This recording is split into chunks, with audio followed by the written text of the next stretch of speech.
You ever get a phone call that splits your life clean in two? Before that call, and after it.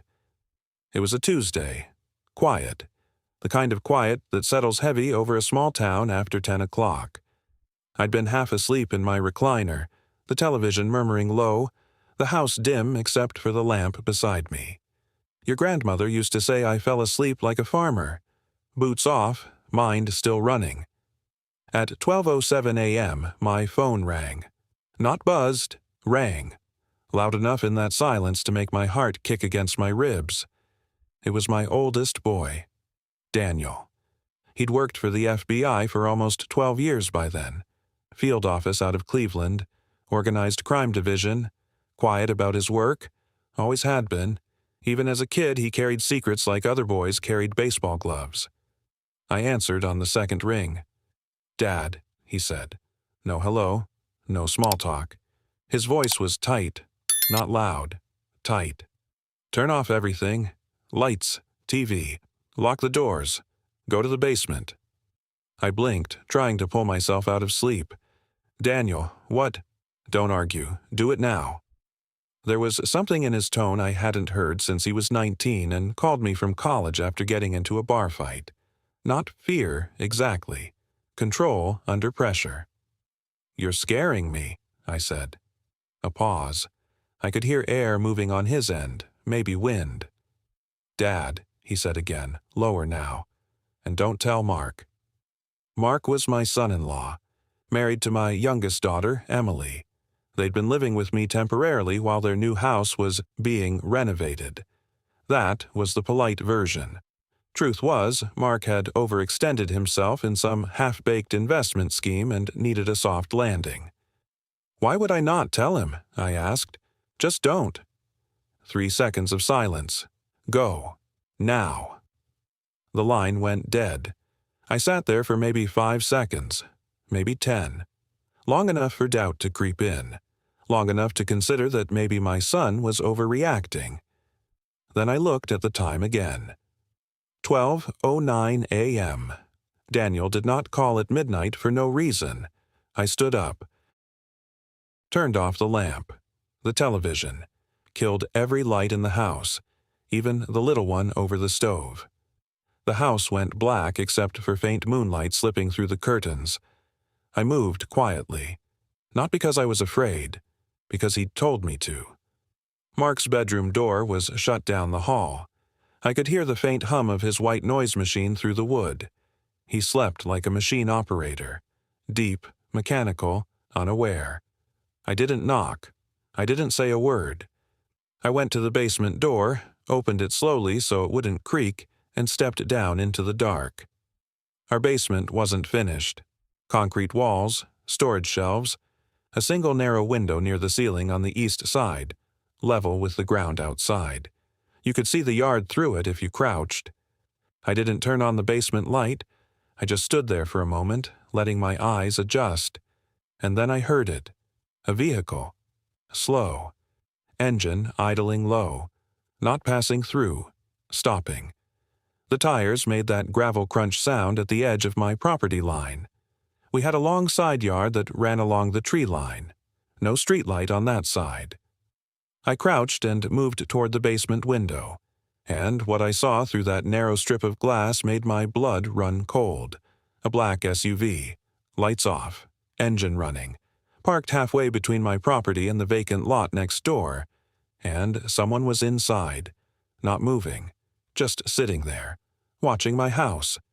I stayed frozen, knees bent, palms on the cold concrete wall beneath the window.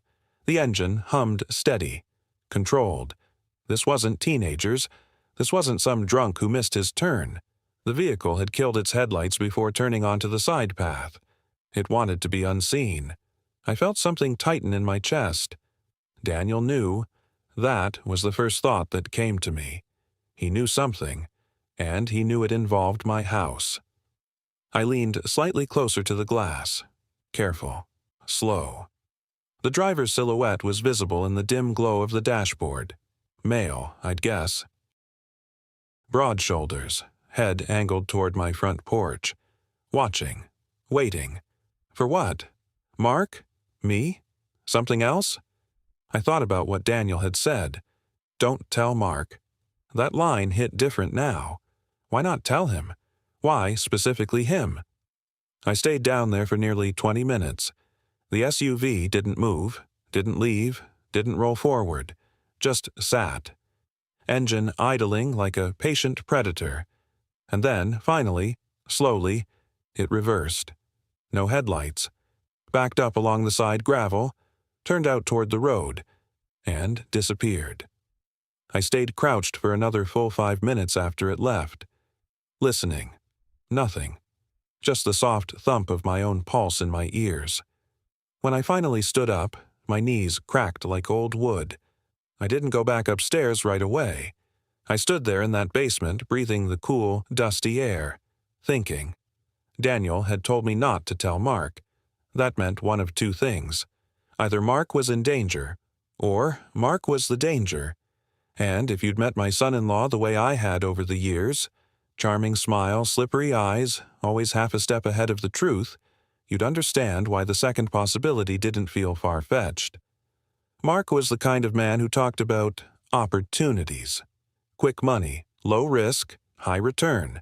The kind of man who explained things just well enough to sound intelligent, but never well enough to be accountable. He'd married my daughter fast, moved into her life even faster, and somehow, every time there was a financial issue, it wasn't really his fault.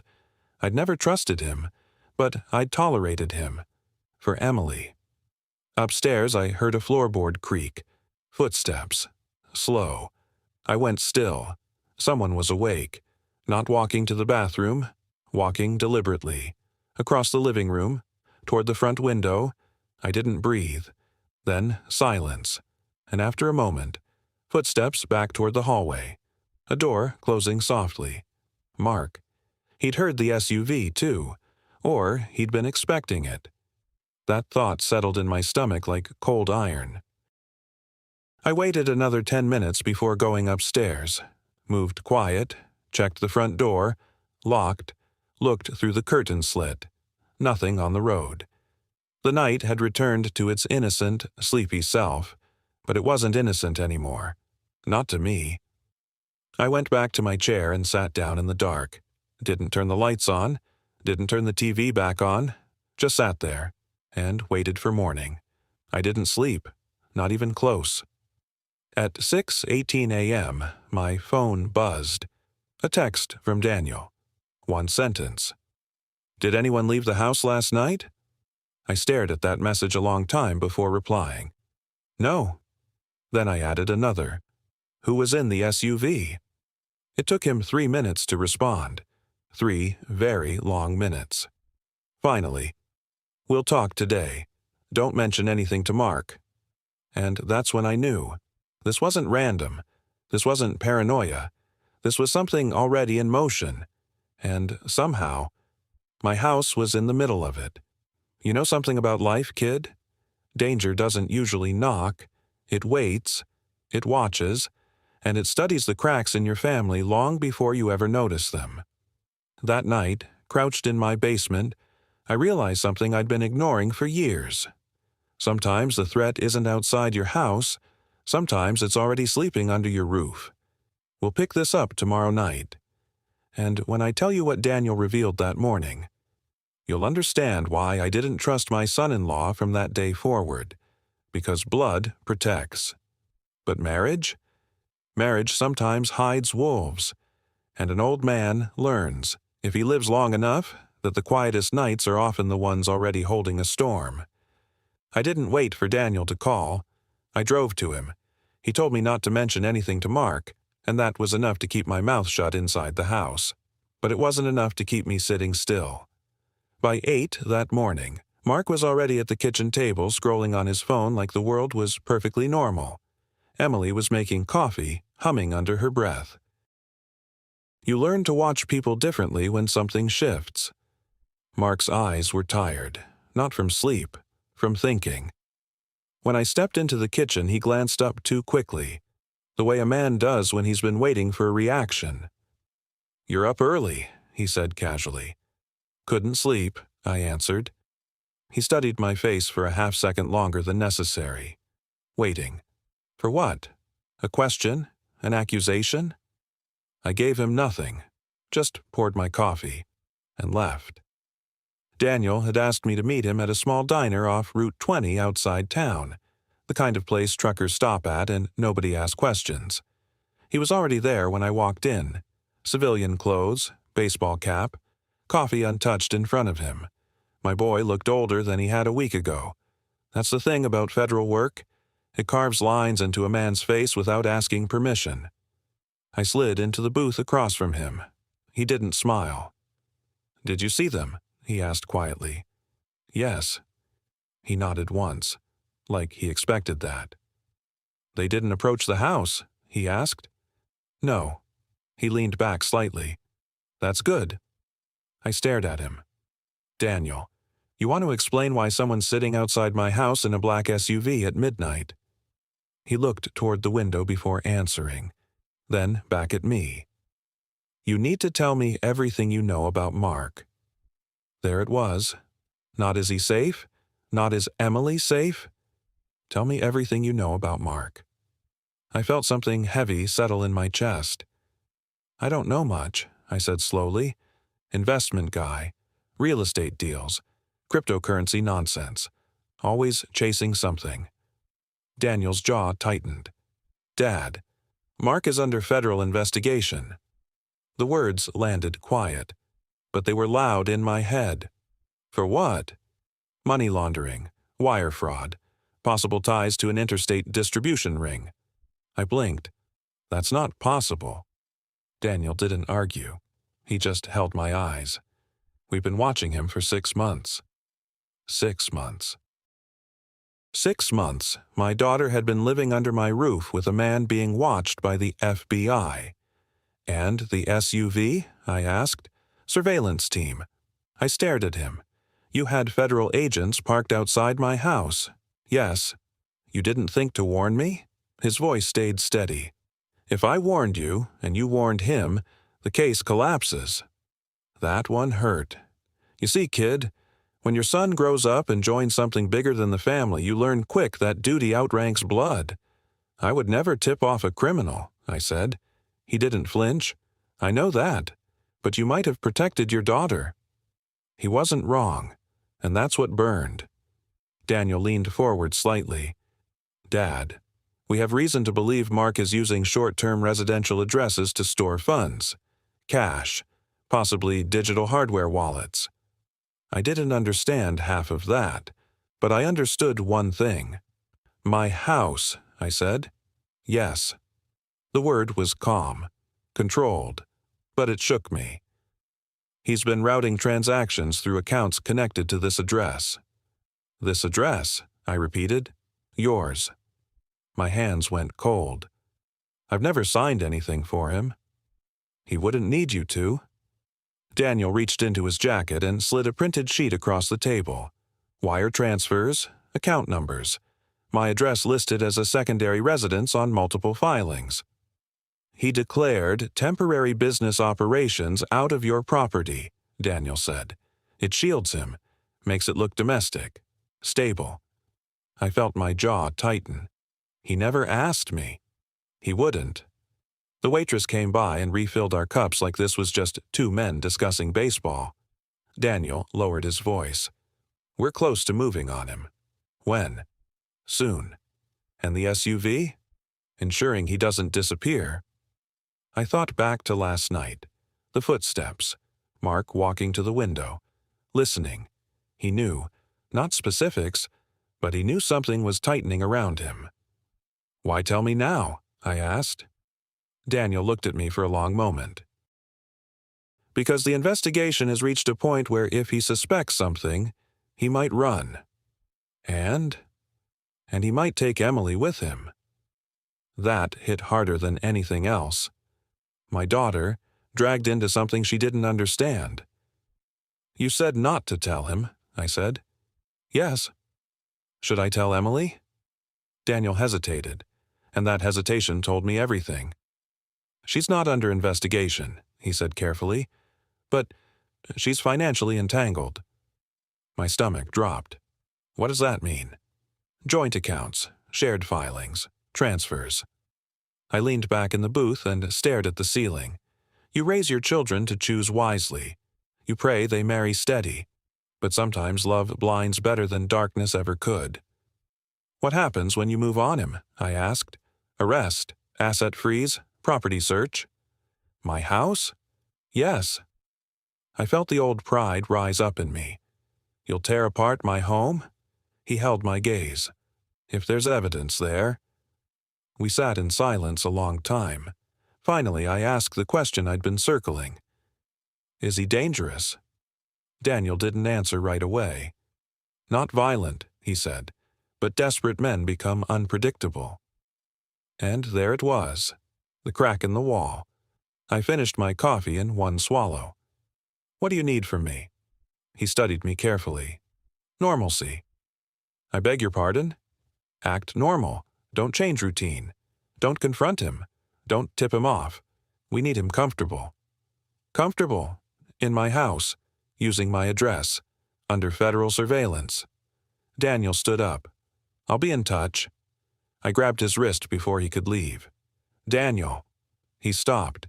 If he runs, if he tries to drag Emily into something, I won't sit quiet. His eyes softened just a little. I know. And he walked out. When I got home, Mark was in the garage, door half open, on the phone. He didn't see me at first. His voice was low, tense. No, it's fine. I told you, it's temporary. Pause. They won't trace it back. Another pause. I'm not stupid. I stood there just long enough to hear that much. Then I cleared my throat. He jumped. Actually jumped. Phone went straight into his pocket. Oh, hey, he said too quickly. Didn't hear you pull in. I looked at him. Really looked at him. The easy smile, the restless hands, the confidence that always felt rehearsed. Everything all right? I asked calmly. Yeah, he said. Just work stuff. Work stuff. That phrase tastes different once you know. He held my gaze a second too long, measuring. And I realized something in that moment, kid. He wasn't just hiding from the FBI, he was hiding from me. Because men like Mark know something about older men. We've seen schemes before, and we recognize the smell of rot faster than they expect. That night, I lay in bed wide awake, listening. Not for SUVs this time, but for movement inside my own house. You see, once suspicion plants itself, every footstep sounds different. Every door closing feels like a secret. And somewhere around 2 a.m, I heard it. The soft click of the back door. And footsteps. Leaving. That's when I knew. The storm wasn't coming. It was already here. And if Mark was about to make a move, he was going to learn something about old men. We don't run fast anymore, but we see farther than you think. And sometimes, we let wolves believe the house is asleep before we close the trap. When you get to my age, sleep comes in thin layers. That night, it didn't come at all. I lay there in the dark listening to the house breathe. Old homes have a rhythm. Pipes ticking, wood settling, the refrigerator humming like it's clearing its throat. But around 2:14 a.m., I heard something that didn't belong. A soft, metallic click. The back door. We keep it double-latched. Always have. There's a sound it makes when it opens. A small suction noise from the weather stripping peeling apart. I heard it. Then slow footsteps across the patio. Measured. Careful. I didn't jump up. Didn't rush to the window. That's what younger men do. React. Older men calculate. I counted to 20. Then I slid out of bed and walked quietly down the hall. I didn't turn on a single light. The kitchen was dark except for the faint glow of the microwave clock. 2:16 a.m. The back door was cracked open just an inch. Cold air leaking in, I stepped onto the patio barefoot, the concrete biting my feet. The yard was silver under moonlight. And there, near the detached garage, I saw him. Mark, kneeling by the side wall. He wasn't smoking, wasn't pacing. He was pulling something out from behind the loose siding panel near the foundation, a small black case, about the size of a hardcover book. He glanced over his shoulder. I stepped back into the shadow before he could see me. He stood, brushed off his jeans, and slipped the case under his jacket. Then he walked toward the driveway. Not toward the street, toward his car. He opened the trunk, placed the case inside, closed it gently. No slam, no panic. This wasn't sudden. This was planned. He stood there a second, just breathing, looking at the house, like a man measuring distance. Then he walked back inside. I was already in the living room when he entered, sitting in my recliner, lamp off, just moonlight. He froze for half a second when he saw me, then smiled. "Couldn't sleep either?" he asked lightly. I studied him. "You stepping out somewhere?" He shrugged. "Just needed air." "Cold air," I said. He gave a soft laugh. "Clears the head." We held eye contact for a moment longer than polite men do. Then he walked down the hallway. Door closed. Quiet again. But something had shifted. He wasn't just nervous. He was moving pieces. And that black case. That was the first time I felt something like certainty. Daniel had said hardware wallets, cache storage, temporary staging. I didn't know the details, but I knew hiding. I grew up around men who hid things. Gambling slips, side cash, secrets from wives. The body language is universal. At 6:03 a.m., Daniel called. "You're up," he said. "Yes." "Did he leave?" "Yes." Silence. "Where?"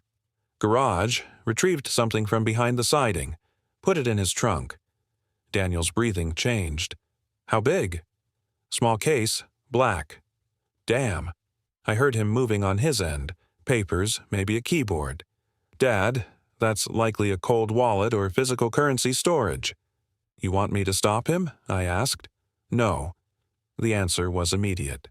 "Absolutely not. Do not confront him." "He's moving assets." "I know." "You said you were close." "We are, but if he senses acceleration, he'll bolt.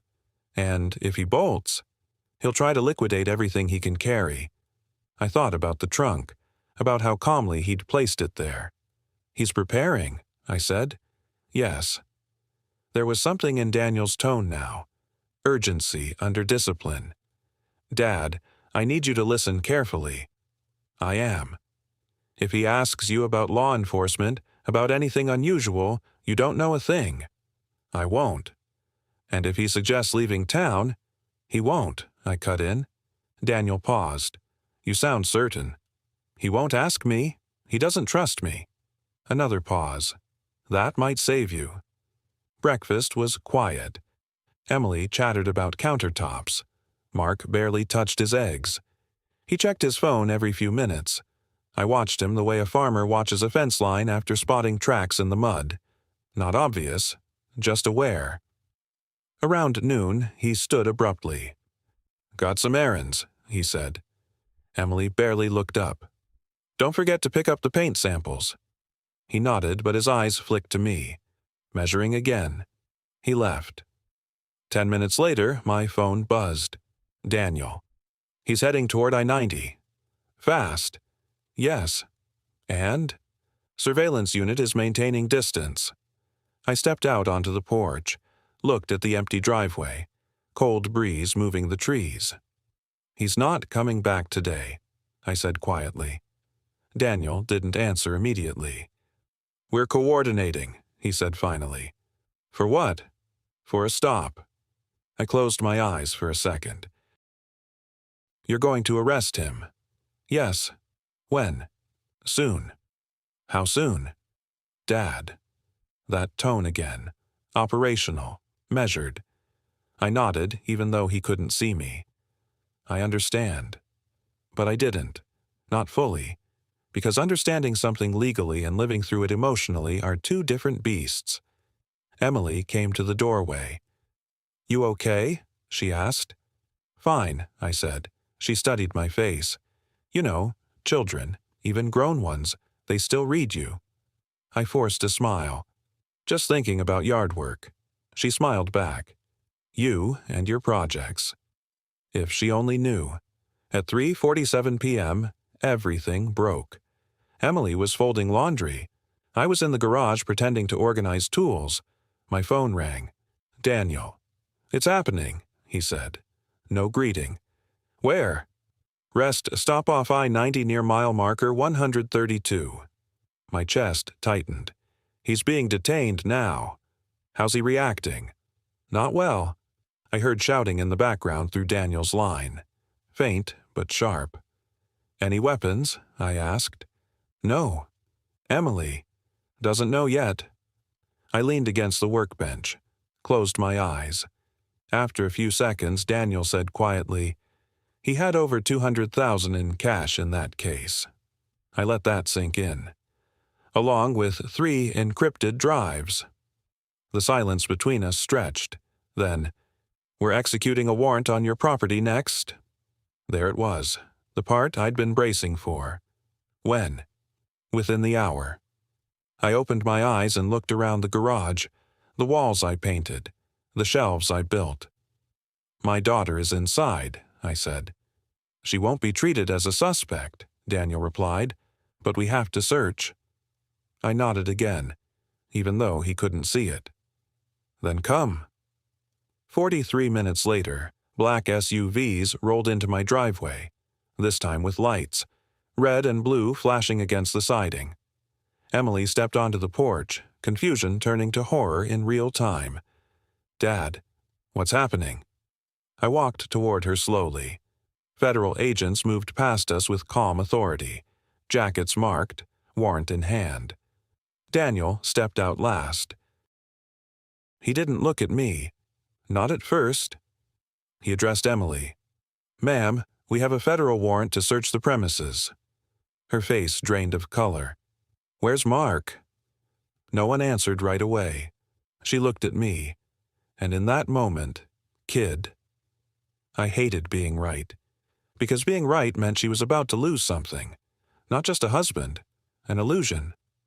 Daniel finally said, he's in custody. The word hit her like a physical blow. Custody. For financial crimes. She shook her head. No, that's a mistake. Mark works in investments. Daniel's voice stayed steady. Yes, he does. Agents moved past her into the house, opening drawers, photographing electronics, checking the siding panel in the garage. One of them looked at Daniel and nodded. Panel accessed recently.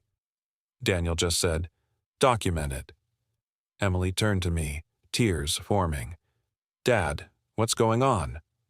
I looked at her, really looked at her, and for the first time in years I saw my little girl again. Not the woman defending her husband, not the adult insisting everything was fine, just my daughter. I tried to warn you about trusting too fast, I said quietly. She shook her head. You knew. I didn't answer, because sometimes silence is kinder than confirmation. That night the house was different, not because of the agents, not because of the search, but because the lie had been removed, like pulling rot out of wood. It leaves a gap, but it stops the decay. Daniel stayed late. Paperwork, chain of custody. Before he left, he stepped onto the porch with me. You did good, he said. I did nothing. You stayed steady. I nodded. Then I asked the question that had been circling since midnight 2 nights ago. If he hadn't moved that case, how long would this have gone on? Daniel looked out at the dark road. Long enough. We stood there in silence. And I realized something. Trust is the most valuable currency in a house. Once it's laundered, it doesn't come back clean. But here's what I learned, kid. Sometimes love makes you blind. Sometimes pride makes you quiet. But truth always surfaces.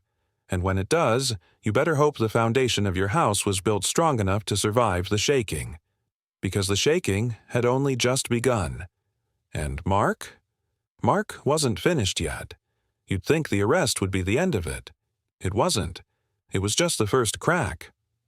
3 nights after they took Mark in, the house felt hollow. Not peaceful, hollow. Emily barely spoke. She stayed in the guest room, door shut, phone glued to her hand. At 9:12 p.m., it rang. County detention. She answered on speaker without meaning to. "Em, listen carefully," Mark's voice came through, strained but still calculating. "This is temporary. They're bluffing." Emily's hands trembled. "Mark, they searched the house." "I know. Did they find anything else?" That question. Not "Are you okay?" Not "I'm sorry." Did they find anything else? Emily looked at me. I said nothing. "They didn't find anything," she whispered. He exhaled. Relief. "Good, then we're fine. You just need to move the second stash." The room went dead silent. My blood ran cold. "What?" she asked. "In the crawlspace above the garage. I couldn't get to it before they stopped me." He said it like he was asking her to pick up milk. Emily's face drained of color. "Mark, what are you talking about?" His voice sharpened. "Don't play dumb. You knew we had backups." She shook her head slowly, like someone waking from anesthesia. "No," she whispered. "I didn't." There was a long pause on the line. And in that pause, I think Mark understood something. She wasn't lying. "You told me it was just investments," she said, voice breaking. "It is. Just accelerated liquidity. Even now, still hiding behind pretty words." I stepped forward. "Mark." Silence. "You involve my daughter again," I said evenly, "and I'll personally make sure every prosecutor in this state knows it." He didn't answer me. He just said one cold sentence. "This isn't over." Then the line went dead. An hour later, Daniel's team was back. This time, they knew exactly where to look. They pulled another case from the crawlspace. Bigger, heavier, more cash, more drives, more lies. Emily watched from the porch, wrapped in a blanket. She didn't cry. Not anymore. That kind of crying is for when hope is still alive. Daniel walked over to her gently. "You're not being charged," he said. "You're a witness." She nodded like she was underwater. When he left, she finally turned to me. "I really didn't know," she said. "I know," I told her, and I meant it. "You see, kid, the most dangerous thing about a man like Mark isn't the crime. It's the confidence. He believed he could juggle lies forever. Believed he could use my address, my house, my daughter, and never pay. But here's something he forgot. Old men don't scare easy. We sit quiet. We watch. And when the storm comes, we hold the door shut until it passes. Mark thought he was the smartest man in the room. Turns out, he was just the loudest. And loud men always echo when the walls close in. There's a sound a heart makes when it finally breaks for real. Not loud, not dramatic, just quiet surrender. That's what I heard in Emily's voice the morning after they found the second stash. She sat at the kitchen table in one of my old sweatshirts, hair pulled back messy, eyes hollow from a night without sleep. "I kept defending him," she said softly. "To you, to Daniel, to my friends." I didn't interrupt. When someone is stitching their own pride back together, you don't rush them. He told me the money was short-term investments, private clients, high-return stuff. I didn't ask questions because, she swallowed, because I liked the lifestyle. There it was. Honesty always costs something. "You're not stupid," I told her. "I feel stupid. That's different." She stared at the grain of the wood table I built 25 years ago. Her fingers traced one of the knots like she was trying to anchor herself to something solid. "I thought you just didn't like him," she said. "I didn't." A weak, almost smile touched her mouth. "But not for this," I added. "I just never trusted men who explained too much without saying anything." She nodded slowly. Mark called again 2 days later. This time he asked for me. I stepped outside onto the porch before answering. The air was cold, clean. "Joe," he said. He hadn't called me that in years. Usually it was Dad. Always said just a little too smoothly. "You've got nerve," I replied. "I need a favor." I actually laughed. "You're in federal custody."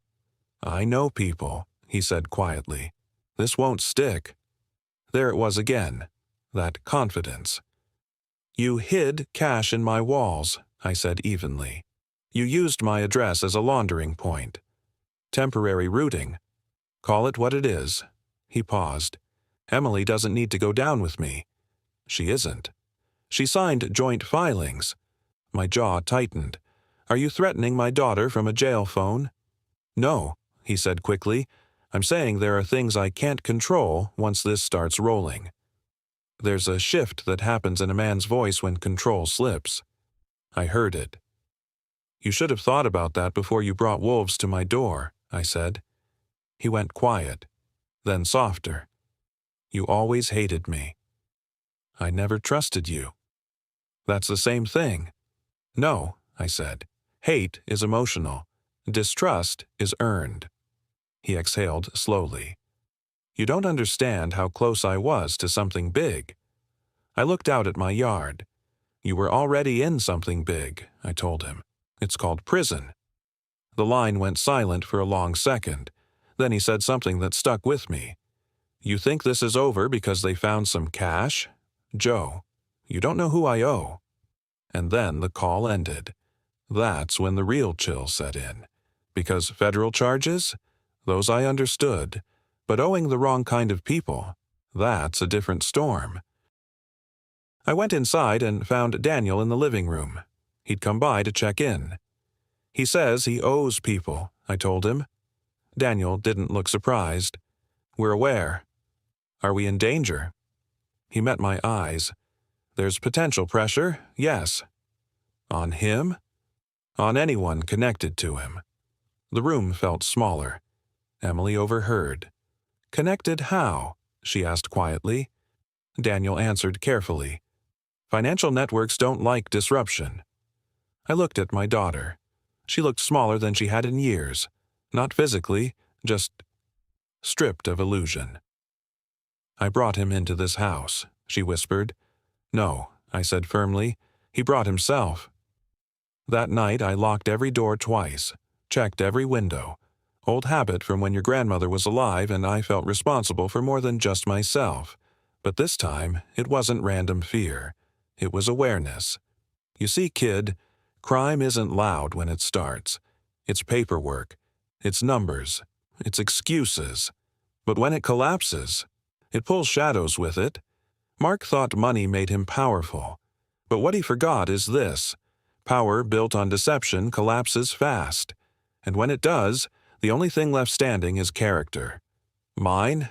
Weathered, maybe. Stubborn, definitely. But clean. And sometimes being clean is the only shield an old man has left. You learn to tell the difference between official trouble and street trouble. Federal agents come with paperwork. Street trouble comes with silence. It was 3 nights after Mark said he owed people.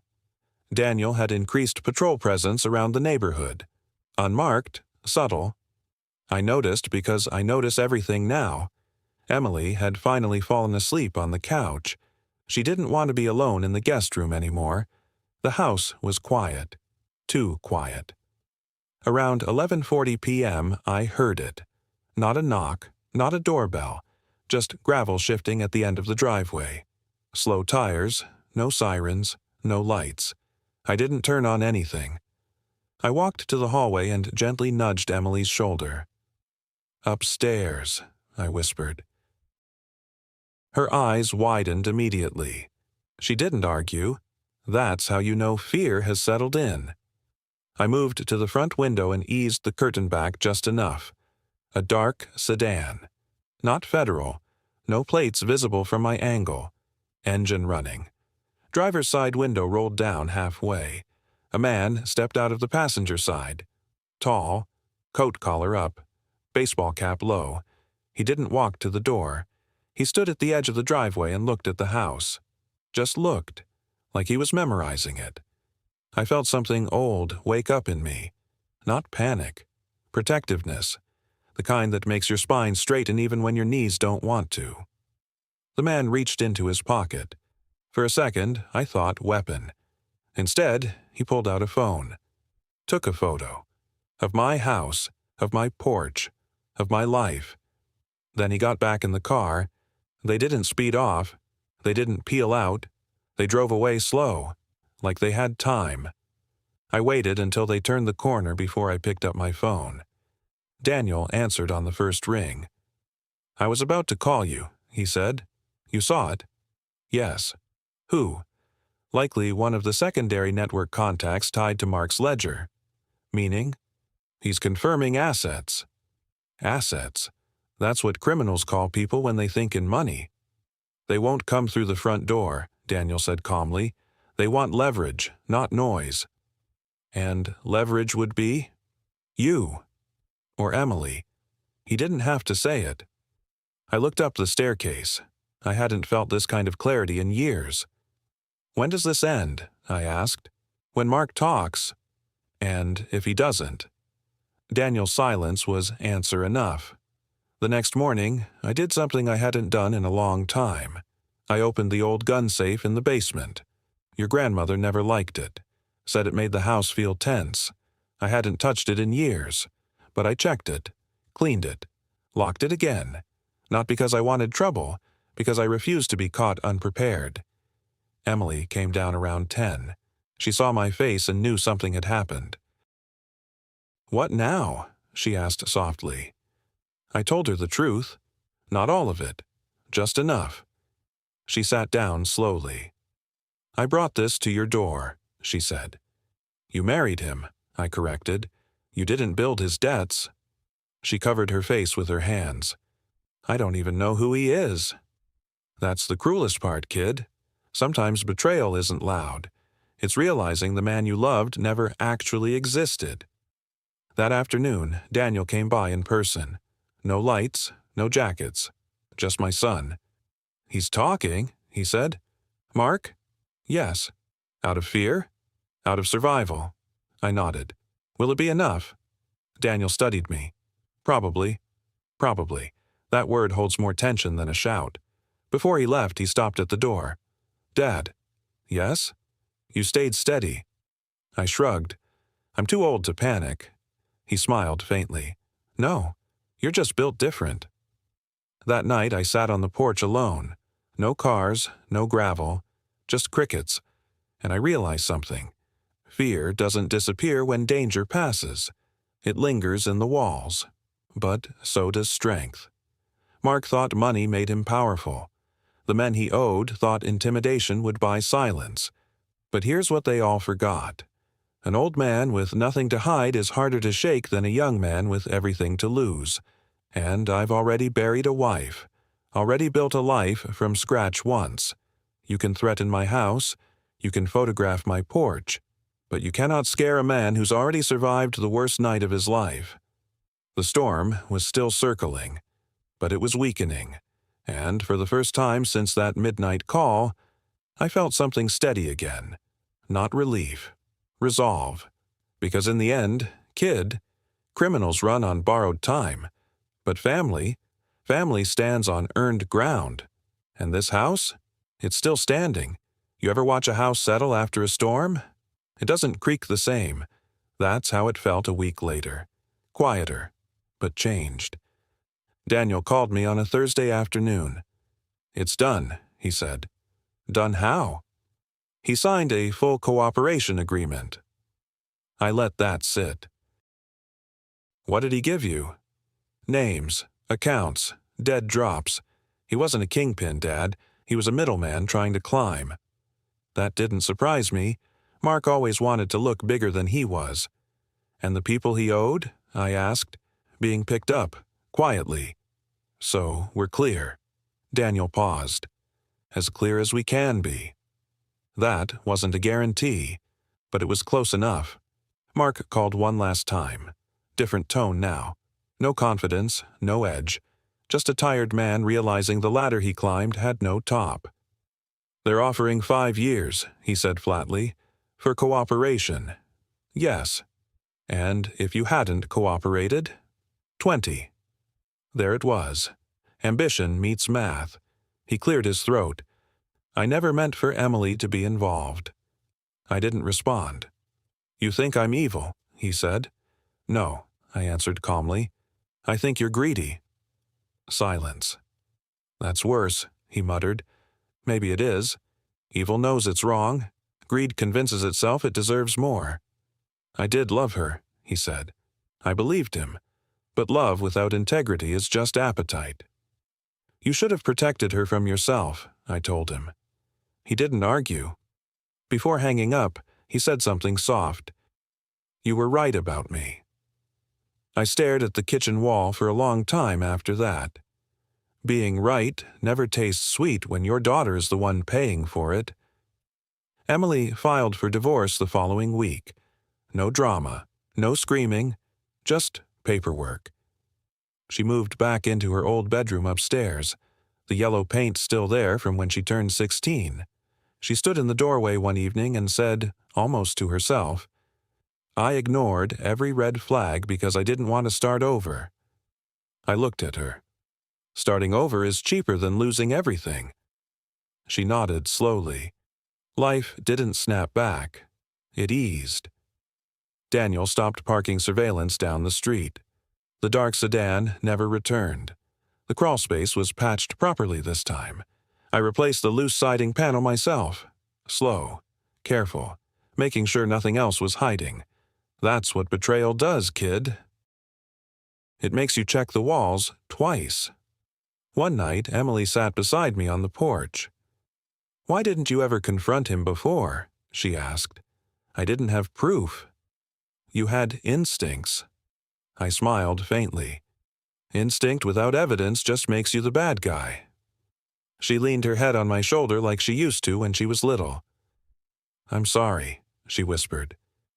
You don't apologize for being deceived, I told her. You learn from it. We sat there in the quiet. Crickets steady, wind soft, no engines idling in the dark, and I thought about that first midnight call, how fear had crept into my basement, how doubt had crawled under my roof, and how, piece by piece, truth had dragged it back out. Here's what I learned, kid. Danger doesn't always kick the door in. Sometimes it marries into the family. Sometimes it smiles at your dinner table. Sometimes it hides money in your walls and calls it opportunity. But if your foundation is strong, if your values are heavier than cash, the house survives.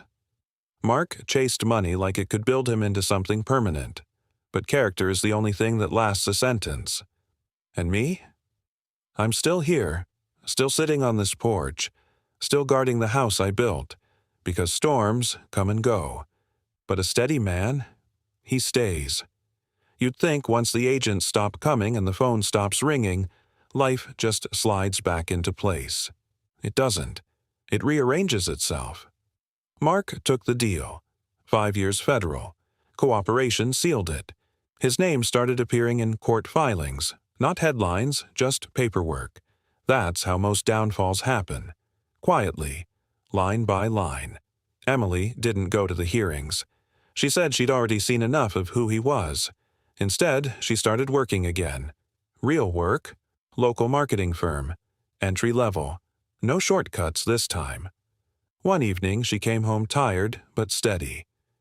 They don't care who my ex-husband is, she said. They just care if I meet deadlines. That's honest currency, I told her. She smiled.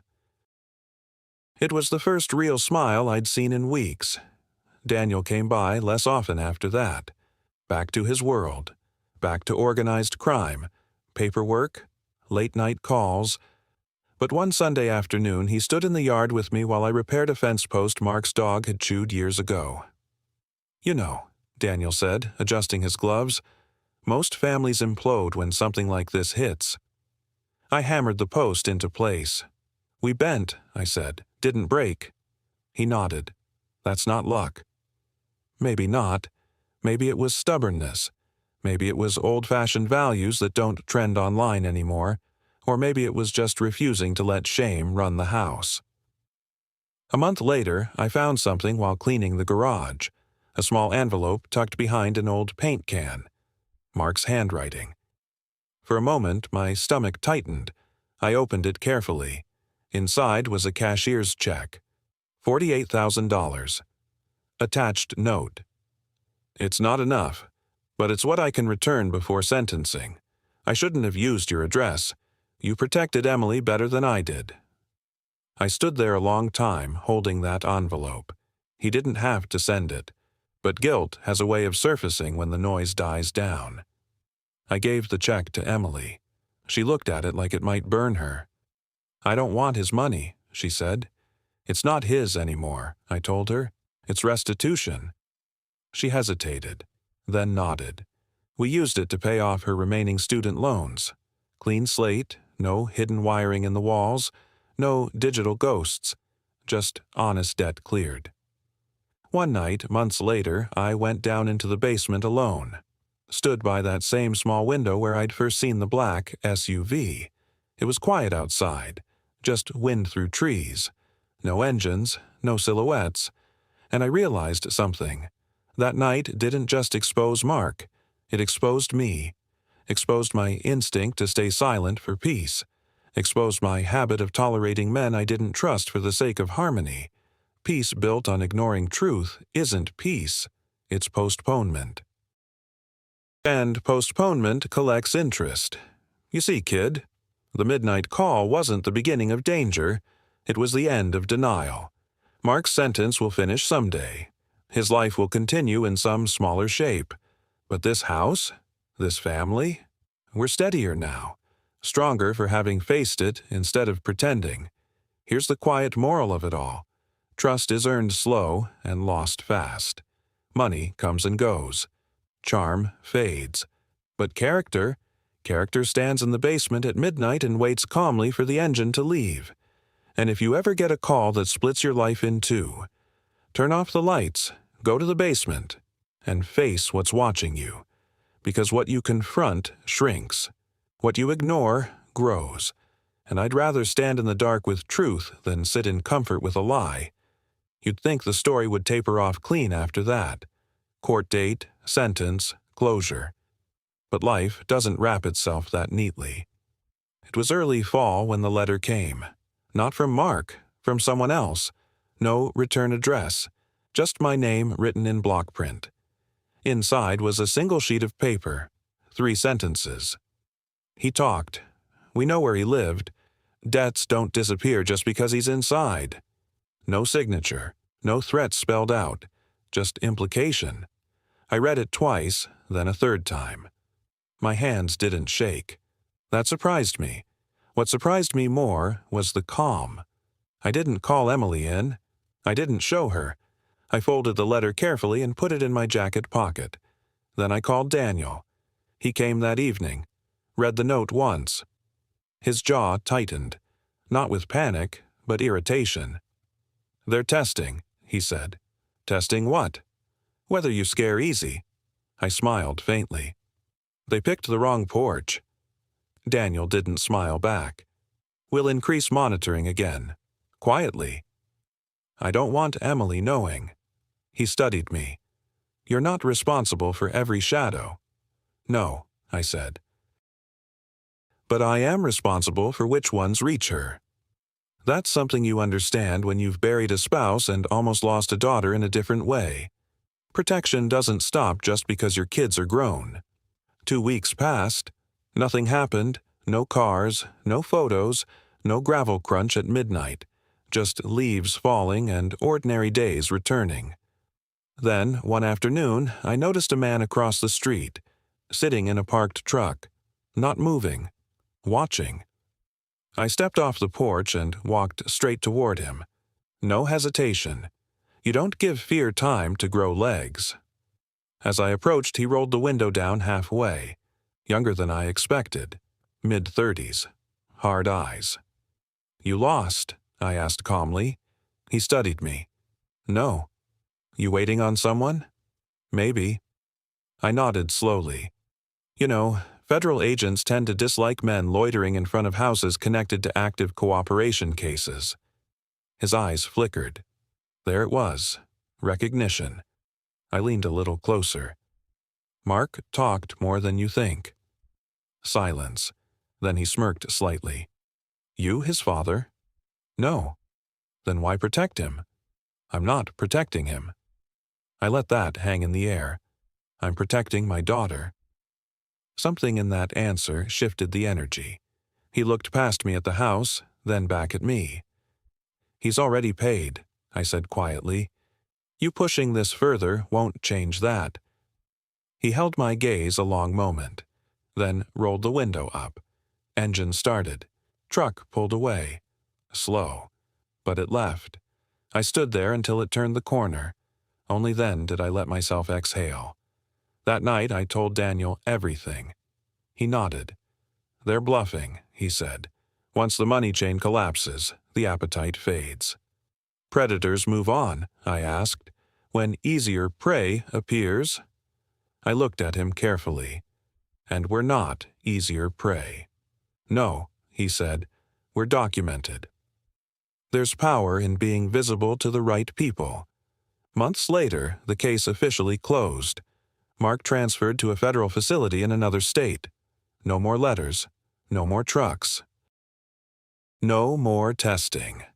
Emily signed her divorce papers on a Tuesday morning. She came home lighter. Not happy, but unburdened. That's different. We sat on the porch that evening. Same porch that had been photographed. Same porch I'd stood on watching strangers measure my life. Do you regret answering Daniel's call? She asked. No. Even knowing what it uncovered? I looked out at the quiet street. Especially because of what it uncovered. She nodded slowly. Here's the thing, kid. That midnight call didn't just expose crime, it exposed character. Mark's, Emily's, Daniel's, mine. And I learned something that night crouched by that basement window. Fear isn't what breaks you. Silence does. If I'd ignored that SUV, if I'd dismissed the feeling in my gut, if I'd confronted Mark too early or protected him out of pride, the outcome would have been very different. Sometimes strength isn't loud. It's patience. It's staying still long enough to see the truth unfold. Mark chased money like it could outrun consequence. But consequence has longer legs. And an old man with steady hands, he doesn't need to chase. He just waits. Because in the end, kid, wolves come in cars without headlights. But they leave when they realize the house isn't afraid. And this house, still standing. You'd think I'd end this story with something dramatic. A final arrest. A confession in tears. Some courtroom speech that tied it all together, neat and clean. But life doesn't close like a movie. It settles. Winter came early that year. First frost hit the yard before Halloween. I remember because I was out front covering the rose bushes your grandmother planted. Emily stood in the doorway watching me, hands wrapped around a mug. You don't have to do all that, she said. I know, I answered, but I always have. That's the thing about being the steady one in the family. You don't step down just because the storm passed. Mark was sentenced in December. 5 years, federal, no early parole likely. Daniel called me after the hearing. He didn't look at anyone when they read it, he said. Shame? I asked. Maybe. Or maybe he's still calculating. Men like Mark don't change easy. They adjust. There's a difference. A week later, I went down to the basement again. Not because I had to, because I wanted to. I stood at that small window where I first saw the SUV. Snow covered the yard now. Clean. Undisturbed. Funny how snow makes everything look innocent again. But I knew better. That night didn't make me paranoid. It made me sharper. I replaced that basement window in January. New glass, stronger seal. Not because it had failed, but because I don't leave weak points behind anymore. That's what experience buys you. Not fear. Improvement. Emily moved into her own apartment by spring. Small place, honest rent, no shortcuts. The day she carried out the last box, she hugged me long and tight. "I thought marrying him meant I was building something big," she said. "You were," I told her. She pulled back, confused. "What?" "You were building wisdom." She smiled at that. It wasn't a loud smile, but it was real. A month after she moved out, I got one last letter. From Mark. Short. "You were right to distrust me. I kept thinking I was the smartest man in every room. Turns out I was just the most impatient." No apology. But acknowledgement. Sometimes that's as close as certain men get. I burned the letter in the fireplace. Not out of anger, out of closure. You know, kid. When Daniel called me that night and told me to turn off the lights, I thought I was about to face something outside my house. I was wrong. What I faced was inside. Blind trust. Comfortable silence. The idea that keeping peace is the same as keeping safety. It's not. Peace built on ignoring truth is fragile. Safety built on awareness is solid. I didn't outsmart anyone. I didn't trap Mark. I didn't chase revenge. I just stood still long enough for truth to surface. And when it did, I didn't flinch. That's the quiet strength nobody talks about. Not fists, not shouting, not threats, just steadiness. At my age, you don't try to control storms. You make sure your foundation can take them. And here's the last thing I'll leave you with. If someone you trust brings darkness near your door, don't panic. Don't pretend it's not there. Don't scream into the night. Turn off the lights. Watch carefully. Protect the people who matter. Because in the end, character outlasts crime. And a steady house is harder to shake than any man chasing fast money. Now, that's the whole story, and I sleep just fine these days.